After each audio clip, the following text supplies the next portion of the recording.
Welcome to this video of The Wire.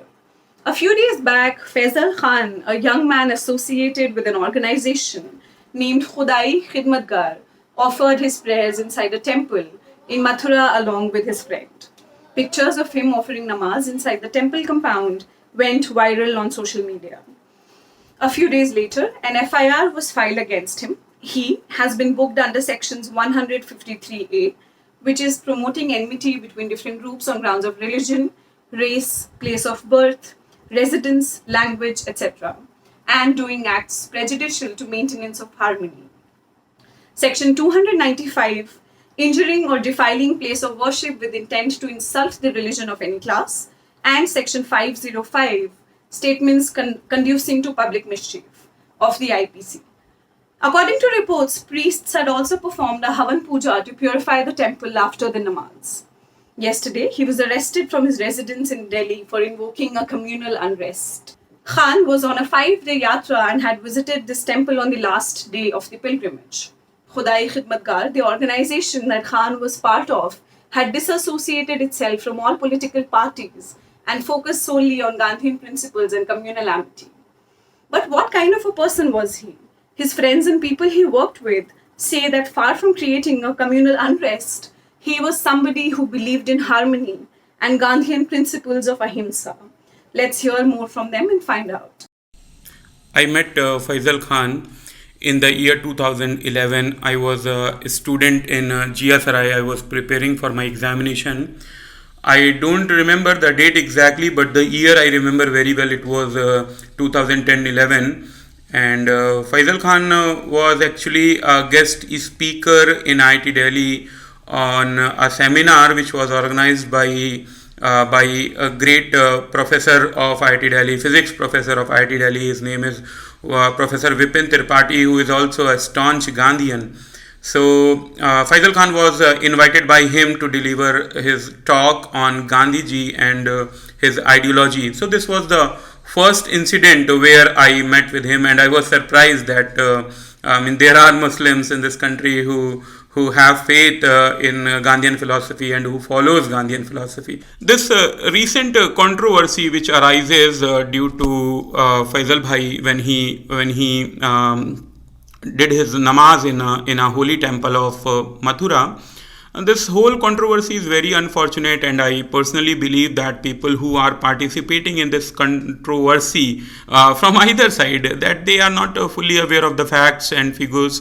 Faisal Bhai told us that he had taken the permission, and you can see the videos are there, the visuals are there, where other people are standing there behind him also when he was offering his namaz. So it is difficult to believe that he haven't asked anybody. And now we also understand that which kind of pressure might be given to the people of temple. Because of that, they have denied this, that they had given the permission. Still one more thing he said to me yesterday when he was being arrested. Before that, we have a small talk on mobile phone. He said to me that Pawan, believe on me that I had did nothing wrong, and my objective was never to hurt the sentiments of any person, any individual or any organization. And even if I did so unknowingly, even so, from the bottom of my heart, I want to say sorry to them. I want to apologize very humbly. Our motto was never like that. So this is what Faisal Khan is about, and this is very, very unfortunate. We should not be this much small-hearted or this much tough-hearted people. नमस्कार, मैं doctor कुश कुमार सिंह खुदाई खिदमतगार से इस समय में तहसील छाता में हूँ, जहाँ पे फैसल खान को भी प्रोड्यूस किया जाने वाला है। और मैं ये बताना चाहता हूँ कि फैसल खान से जो मैं हूँ 2011 में मिला था, जब वो एक एज ए अटेंडेंट एक हॉस्पिटल में आए हुए थे जहाँ पे मैं कार्यरत था। और उसके बाद जो है, जो उनकी वेशभूषा थी, जब उनसे मिला तो एक हिचकिचाहट जो एक आम हिंदू को होती है मुसलमानों से, वो थी। लेकिन जैसे जैसे मैंने उनके काम को देखा, उनको जाना, तो मुझे एक उत्सुकता हुई कि वो क्या करते हैं, क्या उनकी सोच है, क्या उनके विचार हैं। तो इस तरह मैं उनसे मिला था। GSBS गांधी दर्शन समिति दिल्ली के तत्वाधान में और खुदाई खिदमतगार के जॉइंट एक कैंप था वो, जिसमें मैं उनसे पहली बार मिला था। एक ऐसा आदमी, मतलब मुझे बड़ी उनके बारे में ऐसा आकर्षित कर देने वाले व्यक्तित्व जिसके बारे में कहा जा सकता है। उनको देख के बहुत ऐसे टोपी दाढ़ी, मुझे लगा कोई मौलाना होंगे, लेकिन बाद में जब उनकी बात, उनका मिलने का तरीका, उनका समझ, इन सब ने मुझे प्रभावित किया। 8 साल पहले की बात है, ये मुझे अच्छी तरह याद है। और उनसे उस पहली मुलाकात के बाद मैं खुदाई खिदमतगार में उनके साथ काम करने के लिए जुड़ा। जैसे जैसे आप लोग जानते हैं कि एक जो हमारे समाज में एक डिफरेंसेस है हिंदू मुसलमानों में, जो सोच का डिफरेंस है कि वो लोग कैसे रहते हैं, कैसे खाते हैं, कैसे उठते हैं, कैसे बैठते हैं, काफ़ी चीज़ें हैं जो कि क्लैरिटी मुझको भी नहीं थी। चाहे मैं बीइंग अ डॉक्टर, मुझे भी काफ़ी मिस हैपनिंग अंडरस्टूड था कि क्या करते हैं। लेकिन जैसे जैसे मैं उनके साथ रहने लगा, जब मैंने ये चीज़ें देखी, साथ रहने से, साथ बैठने से मालूम चला कि समुदाय का हर आदमी, जैसे हम कहते हैं कि मुसलमान कट्टरवादी होते हैं, नहीं, ऐसा नहीं है। हर समुदाय में कुछ लोग कट्टरवादी होते हैं और मैक्सिमम लोग जो होते हैं नॉर्मल होते हैं। तो ये जो एक स्टैंड था जो मुझे साथ रह के समझ में आया, वो मेरी क्लैरिटी हुई। काफ़ी चीज़ें थी छोटी छोटी, जैसे कि कई लोग बोलते हैं कि आप वहाँ पे रहते हैं तो आपको वेजिटेरियन खाना मिलता है कि नहीं, तो मैंने कहा वहाँ पे सिर्फ वेजिटेरियन ही खाना बनता है। और ये छोटी छोटी चीज़ें हम जो एक दूसरे को साथ में रहते हैं, एक दूसरे को स्पेस देते हैं, जो कि एक दूसरे के हमारे बीच में जो उनको क्लियर करती है मिसअंडरस्टैंडिंग्स को। जो उनका काम करने का जो तरीका है वो मतलब शानदार।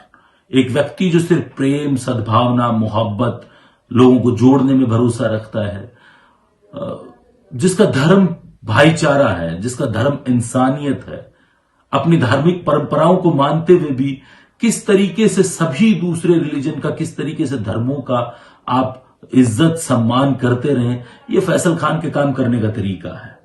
दोहरा व्यक्तित्व तो नहीं है उनके जीवन में।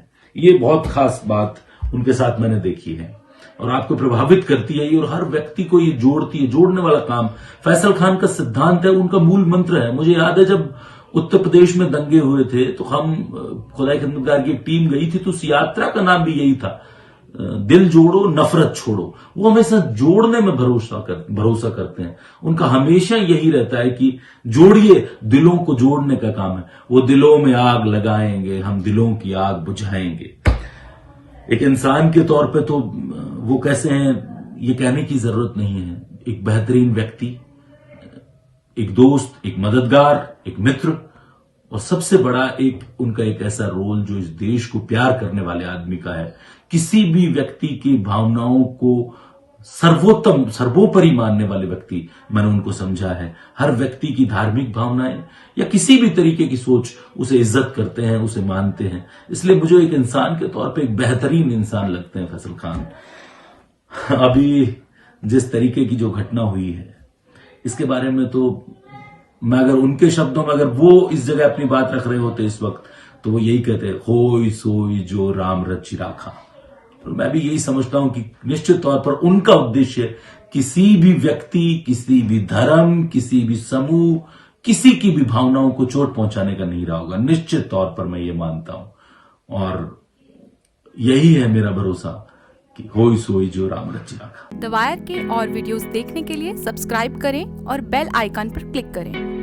स्वतंत्र पत्रकारिता की आर्थिक मदद करने के लिए डिस्क्रिप्शन में दिए गए लिंक पर जाएं और अपनी राशि चुनें।